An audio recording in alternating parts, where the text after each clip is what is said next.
Good evening అండి, అందరికీ నమస్తే. పవర్ స్టార్ పవన్ కళ్యాణ్ గారికి నమస్తే. నేను కళ్యాణ్ గారు ఫంక్షన్కి ముందో వెనకో వచ్చామండి. ఎప్పుడు కళ్యాణ్ గారు ఉన్న ఫంక్షన్లో ఫస్ట్ టైం మాట్లాడుతున్నా. ఫస్ట్ దడగా ఉంది. మన తెలుగు వాళ్ళందరూ ప్రతి ఇంట్లోనూ ఆవకాయ పచ్చడిని ఎంత ఇష్టపడతారో, ఆవకాయ పచ్చడిని తెలుగు ఆవకాయని ఇష్టపడిన తెలుగు ఫ్యామిలీ లేదు. అలానే అంటే సుందరం కూడా ఒక మంచి ఆవకాయ పచ్చడిలాగా కనిపిస్తుంది.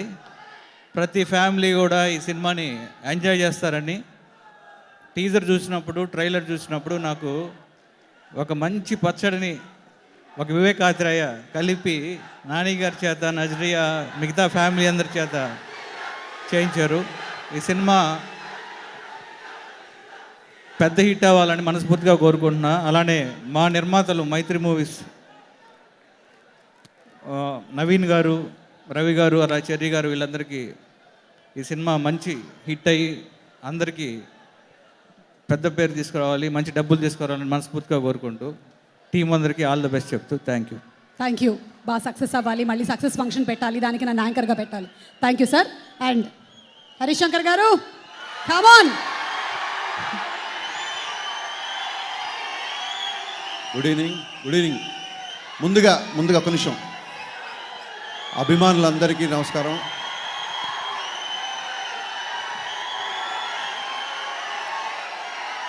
మీ అందరికీ ఒక చిన్న రిక్వెస్ట్. కళ్యాణ్ గారు నాతో చాలాసార్లు చెప్పారు, నేను చాలా స్టేజ్ మీద చెప్పాను ఇదే విషయం. సినిమా ఇండస్ట్రీ అంటే ఒక్క ఫ్యామిలీ కాదు, ఇండస్ట్రీ అంతా ఒకే ఫ్యామిలీ. ఇది కళ్యాణ్ గారు చాలాసార్లు చెప్పారు నాకు. అండ్ అలా చెప్పారు కాబట్టి దాని నిదర్శనం ఇవాళ కళ్యాణ్ గారు ఈ ఫంక్షన్కి రావడం. మీ అందరికీ నేను రిక్వెస్ట్ చేస్తున్నా, మీకు అందరికీ తెలుసు నేను అక్కడ ఉండేవాడిని. వినండి, ఒక 2 minutes వినండి. మీరు బయట సినిమా ఫంక్షన్కి కళ్యాణ్ గారు వచ్చినప్పుడు మీరు కనుక డిస్టర్బెన్స్ చేయకుండా ఫంక్షన్ సజావుగా సాగి ఆర్టిస్టులందరికీ రెస్పెక్ట్ ఇస్తే ఆయన ఇంకో 10 ఫంక్షన్లకు వస్తారు, మనం బయట ఆయన చూడొచ్చు. మీరు కనుక ఇలా ఎక్కువ డిస్టర్బెన్స్ చేసి ఎవరు మాట్లాడినా గోల్ చేస్తుంటే ఆయన ఫంక్షన్లకు రావడం మానేస్తారు, యూట్యూబ్లో ఎత్తుకోవాలి మళ్ళీ మనం. దయచేసి కాకుండా నాకు తెలుసు మీరు అరుస్తారు, చెప్తాను ఒక్క నిమిషం ఆగండి ప్లీజ్. బయట చాలామంది మాట్లాడుకుంటున్నారు మైత్రి మూవీ మేకర్స్లో కళ్యాణ్ గారి కాంబినేషన్లో సినిమా. డెఫినెట్గా సినిమా అంటే బయట చాలా న్యూస్ వస్తుంది, ఎప్పుడు ఉంటుంది, ఉంటే ఎలా ఉంటుంది, ఆ సినిమా గురించి మాట్లాడి నేను ముందుకెళ్తా. వినండి ఒక్క నిమిషం. సినిమా ఎలా ఉంటుంది, ఎప్పుడు ఉంటుంది, ఉంటే ఎప్పుడు ఉంటుంది, అసలు ఉంటుందా, ఇలాగ చాలా న్యూస్లు, చాలా వెబ్సైట్లు, చాలా మంది చాలా రకాలుగా మాట్లాడుతున్నారు. ఒకటే చెప్పాలనుకున్నాను నేను, సినిమా ఎప్పుడున్నా సరే మీరు మళ్ళీ చూసేలా ఉంటుంది. మళ్ళీ 10 కాలాల పాటు డైలాగులు, సీన్లు, పాటలు అన్నిటి గురించి మాట్లాడుకునేలా ఉంటుంది. అంతకంటే ఆ సినిమా గురించి ఎక్కువ చెప్పే సమయం, సందర్భం ఇది కాదు. ఇది నాని ఫంక్షన్, ఇది అంటే సుందరానికి ఫంక్షన్. సో దయచేసి ఈ సినిమా గురించి మాట్లాడుకుందాం. నాని గారు, నిన్న సినిమా చూసాం మేము. నేను సినిమా గురించి ఒక్క మాటలో చెప్పాలంటే, కడుపుబ్బ నవ్వించి కళ్ళెంబడి నీళ్లు పెట్టించిన సినిమా ఇది. ఒకటే మాటలో చెప్పాలంటే, వివేకాత్రేయ రైటింగ్ ఎంత బాగుందంటే, ఒక 2 డిఫరెంట్ ఫ్యామిలీస్ని, అంటే ఆర్థోడాక్స్ బ్రాహ్మిన్ ఫ్యామిలీని, అటు ఒక ఆర్థోడాక్స్ క్రిస్టియన్ ఫ్యామిలీని తను బ్యాలెన్స్ చేసి ఒక బ్రిడ్జ్ లాగా, ఒక వారధిలాగా బ్యాలెన్స్ చేశాడు సినిమా. స్క్రీన్ ప్లే చాలా కొత్తగా ఉంది. ఎక్కడ కూడా పాత్రలు డైలాగులు చెప్తున్న ఫీలింగే రాలేదు.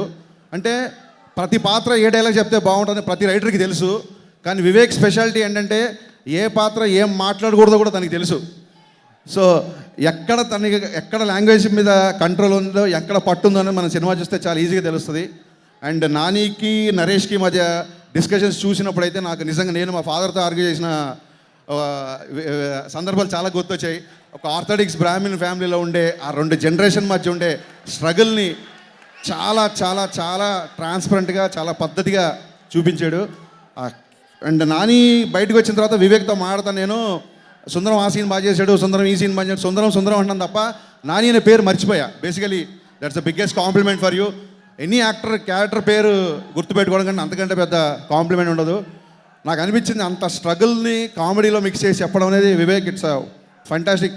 యాక్చువల్లీ నాకేమనిపించింది అంటే ఈ సినిమాకి క్యాంపెయిన్ తప్పక చూడండి.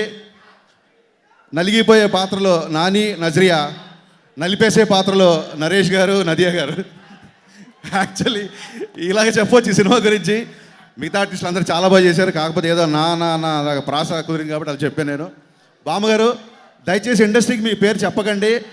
ఫర్దర్గా ఎవరు మిమ్మల్ని సినిమా పిలిచినా పలానా సినిమాలో బామ్మగారిని పిలవండి అని అనాలి. నిజంగా ఇంట్లో బామ్మ ఎలా ఉన్నారో అలా ఉన్నారు. హర్ష గారు, నరేష్ గారు, నది గారు, ఆయన పేరు నాకు పూర్తిగా తెలియదు, టీ గారు, ద రెవల్యూషన్ ఆఫ్ టీ గారు టు థామస్ గారు. టీ గారు ఎక్స్ట్రానర్గా చేశారండి. నది గారు హాస్పిటల్ తీసుకెళ్తాం అన్నప్పుడు ఇచ్చిన ఒక చిన్న ఎక్స్ప్రెషన్, నేను నవీన్ గారు మాట్లాడుకున్నాం. ఒకసారి హాస్పిటల్కి చిన్న పని ఉందమ్మా బయటికి వెళ్ళొద్దాం అన్నప్పుడు ఆ ఒక్క ఎక్స్ప్రెషన్లో తల్లి పడ్డ ఒక తపన, ఒక స్ట్రగుల్ అనేది జస్ట్ ఇంత ఫుటేజ్లో చెప్పారండి. Hats off to you. One of the finest actors of our generations actually. ఇకపోతే అలా లీలా, మీకు been watching your work right from Raja Rani, actually before Raja Rani. ఎక్కడ కూడా నజరియా కనబడలేదు. We could see only Leela అండి. And that's the best compliment for you. And welcome to Telugu film industry. We all are waiting to work with you. You did a fantastic job. పోతే వివేక్ సాగర్ గురించి చెప్పాలి. ప్రతి scene నేను బయటకు వచ్చి ఇదేంటో సినిమానా ఏమైనా నృత్య రూపకం అన్నాను. చిన్నప్పుడు దూరదర్శన్లో నృత్య రూపకం ప్రాయోజిత కార్యక్రమం అని వచ్చేది. అస్సలు ఎక్కడ కూడా మ్యూజిక్ గ్యాప్ లేకుండా ప్రతి ఎమోషన్ని, ప్రతి సీన్ని మ్యూజిక్తో చాలా బాగా తీసుకెళ్లారు. ఈ సినిమా కొంచెం పెద్ద సినిమా, ఎందుకంటే పెద్ద మనుషుల గురించి చెప్పిన సినిమా, పెద్ద మనసుల గురించి చెప్పిన సినిమా. డెఫినెట్గా ఈ సినిమాకి ఆ స్పేస్ అవసరం. ఈ సినిమాని ఆ స్పేస్లోనే చెప్పాలి. పోతే మీరు ఇందాక అరుస్తున్నారు, నన్ను మాట్లాడట్లేదు. Thank you. మాట్లాడుతున్నాను. మంచి సినిమాలు మంచి టాలెంట్ ఎక్కడున్నా కళ్యాణ్ గారు ఎంకరేజ్ చేస్తారు. నితిన్ సినిమాకి వచ్చినా, ఇవాళ నాని సినిమాకి వచ్చినా, ఈ బిలీవ్స్ ఇన్ సినిమా నేను చాలాసార్లు చెప్పాను, మళ్ళీ చెప్తున్నాను. గెలుపు కోసం పరిగెత్తేవాడు గెలిచిపోయిన తర్వాత ఆగిపోతాడు. ధర్మం కోసం నిలబడ్డవాడు ఎన్ని ఆటుపోట్లు వచ్చినా అలాగే నిలబడతాడు. గెలుపు శాశ్వతం కాదు, ధర్మం శాశ్వతం. ధర్మం మాత్రమే శాశ్వతం. ఆ ధర్మం కోసం నిలబడ్డాడు కాబట్టే కళ్యాణ్ గారికి మన గుండెల్లో స్థానం శాశ్వతం. ఆయన క్రేజ్ కూడా అంతే శాశ్వతం. Thank you one and all.